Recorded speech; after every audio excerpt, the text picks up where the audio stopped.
Victorious breath, Ujjayi Pranayama. Ujjayi Pranayama means the victorious breath. It is also referred to as the ocean breath or occasionally as the Darth Vader breath because of the sound it makes. The Ujjayi breathing technique is commonly used during physical yoga practices and is probably the most well-known and practiced pranayama technique among modern yogis.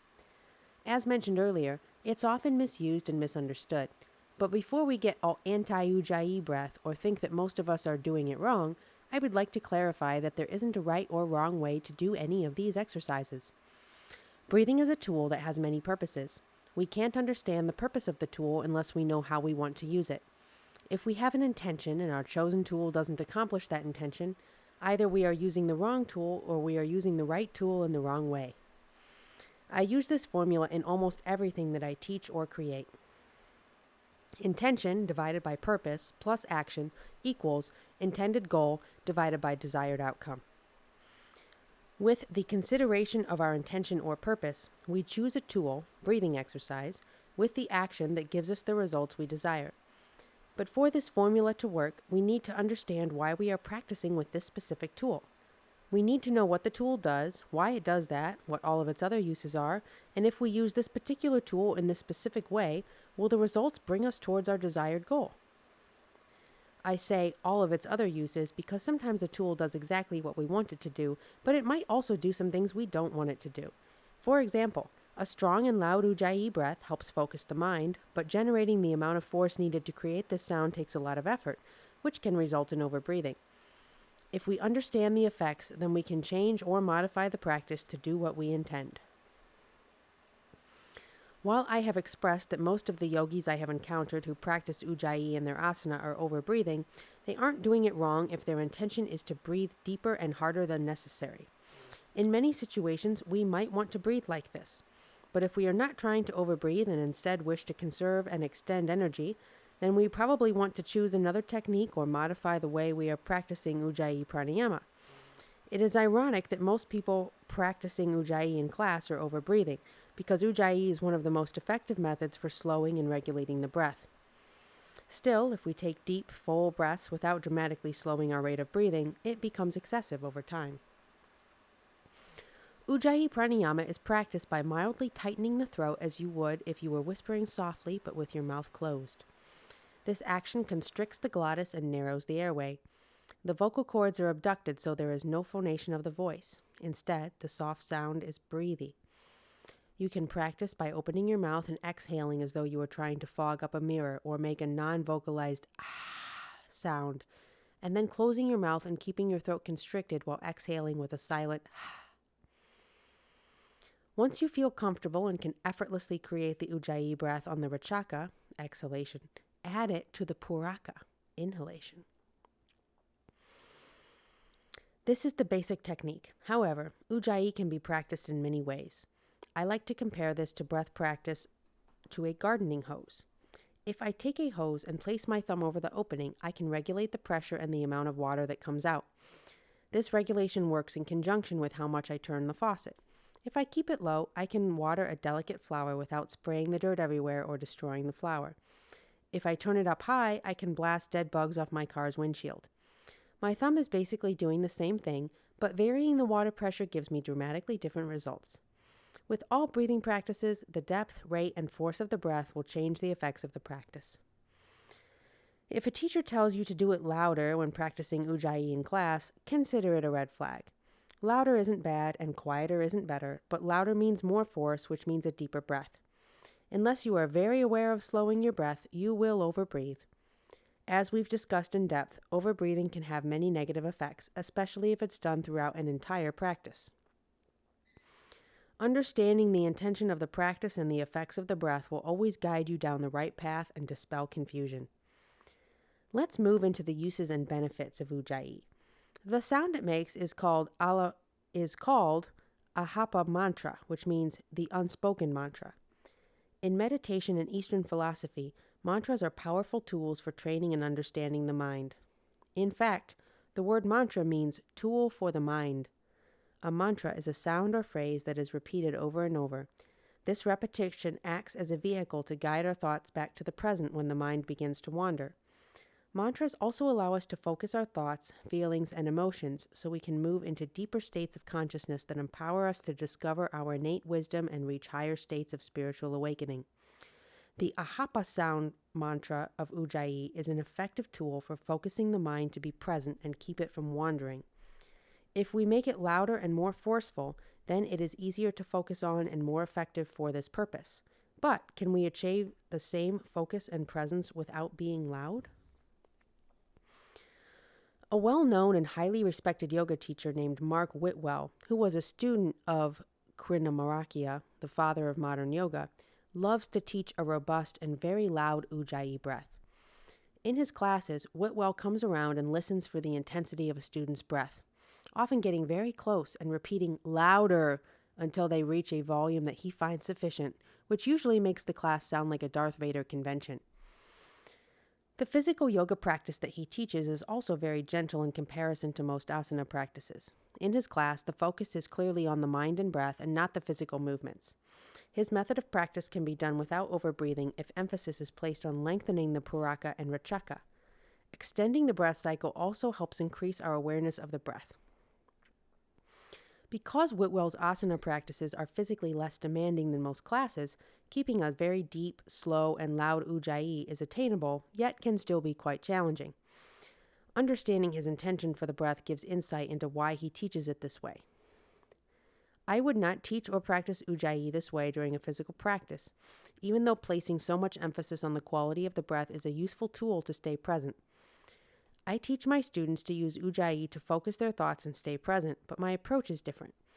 I ask my students to create the Ujjayi to regulate the flow of air and listen for the silence of the breath. When we learn to listen for sounds, we also learn to hear the silence between sounds. Listening for silence is more subtle, takes more control and practice, and is more challenging to maintain. Whitwell's technique is much easier for a beginner to practice and understand the intention of the breath. I rarely teach beginners and mostly educate teachers, which is probably why I learn on the more advanced, softer variation of this breath. However, doing a loud and powerful Ujjayi breath without overbreathing is a very advanced technique. It can be advantageous to start with an Ujjayi practice that is louder and a bit more intense to learn the power that it has to guide and train the mind, even though it will most likely result in overbreathing. Sustained overbreathing is never ideal when considering the psychological impact, but sometimes the benefit of learning how to be mindful is more valuable for someone who lacks this awareness. As we grow in our practice, we can search for the subtleties that come from the natural evolution until we can experience the same mindful presence through a soft or silent Ujjayi without the detriment of overbreathing. A strong, loud Ujjayi has a few different effects on the body compared to the less forceful, quieter variation. Because constricting the airway makes it more challenging to inhale deeply and exhale fully, this breathing technique works to strengthen the diaphragm and accessory muscles. The increased power of the breath stimulates the sympathetic nervous system and creates rajas energy, which builds internal heat, or agni. Constricting the glottis and increasing the pressure in the thoracic cavity and throat causes something interesting to happen. Creating a forced exhalation against the glottis, as done in the Ujjayi breath, stimulates the vagus nerve. Increasing vagal tone down regulates the sympathetic nervous system and has a calming effect. It can also decrease our perception of pain. A forceful Ujjayi exhalation is similar to the Vipassana maneuver, which is a technique used to increase vagal tone, slow the heart rate, and decrease blood pressure, among other things. Medical professionals use the Valsalva maneuver to test cardiac function in relation to the autonomic nervous system. The maneuver is done by forcefully exhaling against a closed airway, like when you hold your breath and bear down, or you try to clear your ears by pressurizing the Eustachian tubes. That's the canal that connects the middle ear to the upper throat. While deep overbreathing stimulates sympathetic tone, the increased vagal tone helps inhibit the effects by slowing the heart, decreasing blood pressure, and creating a calm, relaxed feeling. It doesn't mean that these opposing effects completely cancel each other out, though. Overbreathing still decreases carbon dioxide levels, decreases cellular respiration via the Bohr effect, and increases blood alkalinity. But because of the calming effect and slower heart rate that we see with the increased parasympathetic tone, we don't usually notice that we are overbreathing. Understanding these varying effects is helpful when it comes to Ujjayi pranayama. If I increase my breathing without Ujjayi, then I get the full impact of increased sympathetic tone versus deep breathing while doing Ujjayi pranayama. I can now choose which effects I want from overbreathing. Of course, if I really want to hyperventilate to become carbon dioxide deficient, it is extremely difficult to do with Ujjayi since Ujjayi restricts airflow. The sound of Ujjayi has an interesting physiological effect called autonomous sensory meridian response, ASMR, which causes a pleasurable tingling feeling up the spine, scalp, and back of the neck. ASMR is stimulated by soft whispering, repetitive sounds, and several other triggers. It creates mild euphoria and arousal and has been shown to help people who suffer from depression, anxiety, and panic attacks. On YouTube, you'll find millions of ASMR videos of people whispering into microphones to create this body tingle and arousal effect. The soft, repetitive sound of Ujjayi can also stimulate this physiological response. The effects of ASMR are amplified when we practice Ujjayi and focus on the sound of the breath with the intention of euphoria and arousal. While ASMR is not usually considered when practicing Ujjayi, it can aid in other practices that aim to increase libido and sexual arousal. I also find that the ASMR effects are present only when we are static in our pranayama practice and not usually noticed during a physical exercise. Ujjayi is a regulatory tool for lengthening the inhalation and exhalation. It allows us to fine-tune the breath and adds an extra level of control that is difficult to regulate with just the respiratory muscles. I usually use some degree of Ujjayi when practicing long inhalations and exhalations, but because of the softness and low intensity of the breath, the typical Ujjayi sound is not heard or is heard only by the practitioner. Unless I am using Ujjayi to build heat, strengthen my respiratory muscles, or increase energy or virility, I try to use only enough force so that I can hear the breath, but someone sitting next to me can't. Ujjayi, when practiced softly and slowly, can move us into deep states of relaxation and concentration. Slower breathing includes parasympathetic tone, and the added vagal tone from the Valsava maneuver inhibits sympathetic tone. The combination of these two physiological effects makes Ujjayi a great practice for regulating the autonomic nervous system. Steps to practice Ujjayi pranayama. Begin in any position. Breathe regularly through the nose. Create a gentle constriction of the throat and exhale as though to fog up a mirror or create a silent sound. Continue a passive inhalation through the nose with a gentle forced exhalation out of the nose while maintaining the constriction of the throat and the soft. Add the Ujjayi breath practice to the inhalation. Practice various degrees of intensity. Try to make it as loud as possible or as soft and quiet as possible, and control the breath so it is audible only to you. Ujjayi pranayama effects. Forced. Strengthens respiratory muscles, primarily the diaphragm, internal and external intercostals, and rectus abdominis. Increases vagal tone via the Valsava maneuver, slows heart rate, lowers blood pressure, decreases pain perception, increases physical strength on exertion.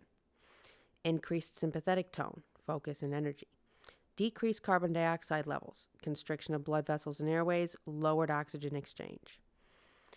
Increases blood pH, increases appetite, increases cravings for acid-forming foods.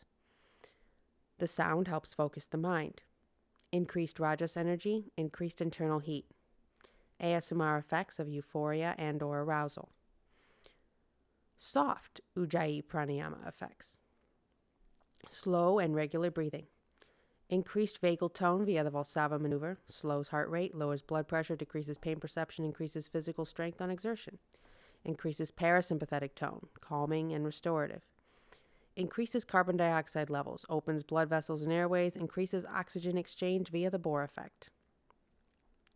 Decreases blood pH, decreases appetite, increases cravings for alkaline-forming foods. Listening for silence creates challenge for the advanced practitioner. Increased savat energy brings about a state of equanimity.